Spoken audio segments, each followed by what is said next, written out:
Hello दोस्तों, नमस्कार। स्वागत है आपका अर्जुन मैथ क्लासेस में। आज हम कक्षा 10वीं का गणित एक बहुत ही महत्वपूर्ण टॉपिक पढ़ाने वाले हैं। समीकरण युग्म को आलेख विधि से हल करना।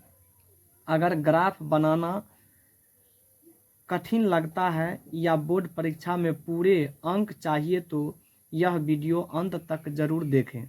इस वीडियो के बाद आप किसी भी ऐसे प्रश्न को आसानी से हल कर पाएंगे। तो चलिए बिना समय बर्बाद किए शुरू करते हैं।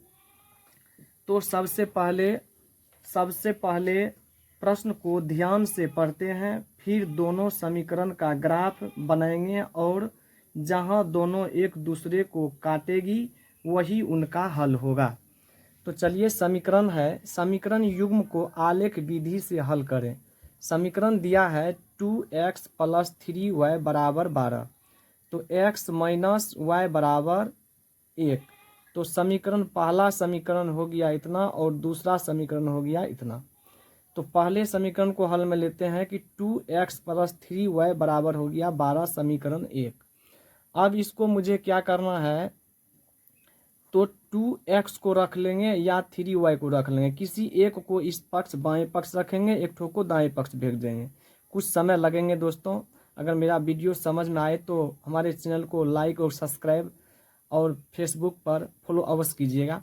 तो चलिए 2x को हम रखते हैं, तो 2x को रख लिए। अब हो गया इधर दाएं पक्ष 12 और 3y को उधर भेजो तो माइनस हो गया 3y।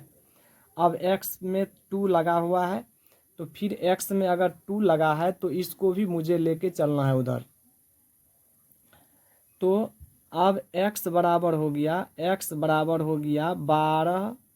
12 माइनस 3y बटा हो गया 2।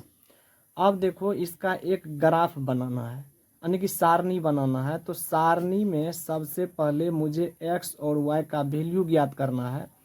तो एक हो गया आपको x, एक हो गया y। अब इसमें मुझे x और y के मान रखना है। तो अब यहाँ जो है -3y, यहाँ ऐसे मान रखो ताकि इसको गुना करके 12 से घटाने पर 2 से पूरा पूरा भाग लग जाए और भागफल जितना आएगा वह मेरे x का मान होगा।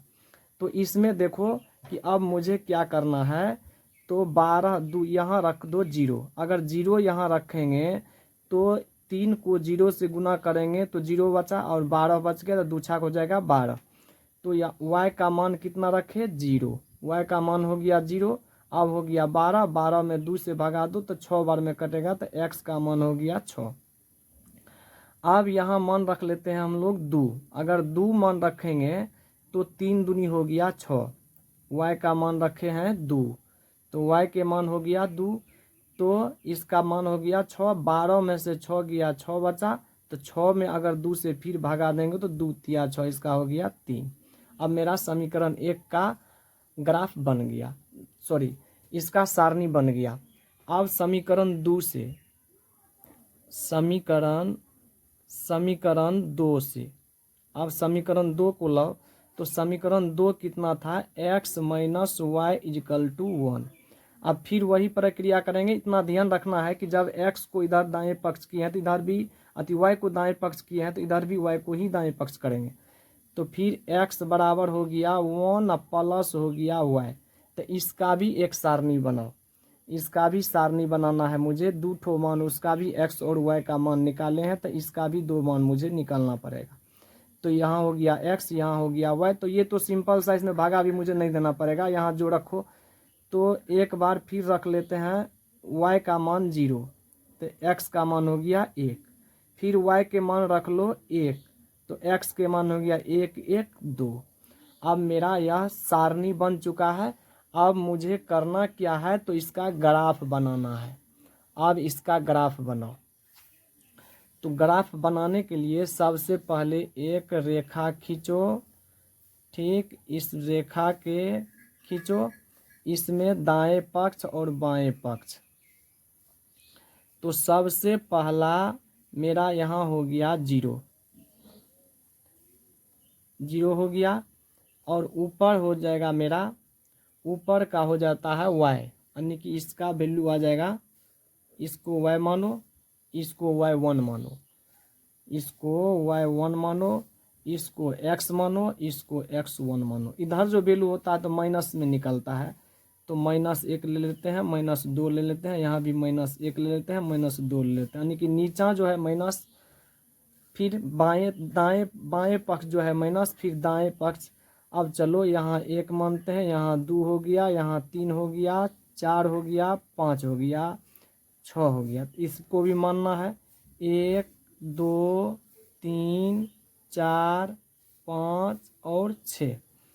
अब चलो समीकरण 1 में क्या था, तो समीकरण 1 का जो मान दिया था, समीकरण 1 में है 0 और 6, y के मान 0, x के मान 6, y के मान 0 और x के मान है 6।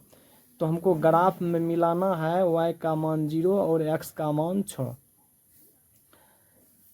तो y के मान हो गया 0 और x का मान हो गया 6, तो यहाँ मिल गया, एक बिंदु यहाँ हो गया। अब फिर क्या था, x के y का मान था फिर कितना, y का मान, फिर y का मान है 2 और x का मान है 3। तो चलो फिर ग्राफ में चलते हैं। ग्राफ में फिर क्या दिया है, तो x का मान था 3, x का मान 3 और y के मान 2, तो 2 को y को ले जाओ यहाँ 3, यानी कि ये 3 और 2 के सामना सामनी ये बिंदु हो गया। तो अब मैं क्या करूँगा, इस बिंदु को इस बिंदु से मिला देंगे, तो इस बिंदु को लेकर करके इस बिंदु को लेके चले जाओ, तो ये हो गया। तब आपका a, यानी कि x का वैल्यू पहले लिखना है, y का वैल्यू बाद में लिखना है। तो x का वैल्यू था 6 और y का था 0, ये हो गया। अब यहाँ मान लो b, तो b के बिंदु फिर x का पहले, x का हो गया 3 और y का हो गया 2, y का हो गया 2। अब समीकरण 2 से, अब समीकरण 2 में क्या दिया था, समीकरण 2 में है x का मान, y का मान 0 और x का मान 1। समीकरण 2 में x का मान है, y का मान है 0 और x का मान है 1, तो y के मान 0, y का मान 0, x का मान 1, तो यहाँ आ गया इसका बिंदु।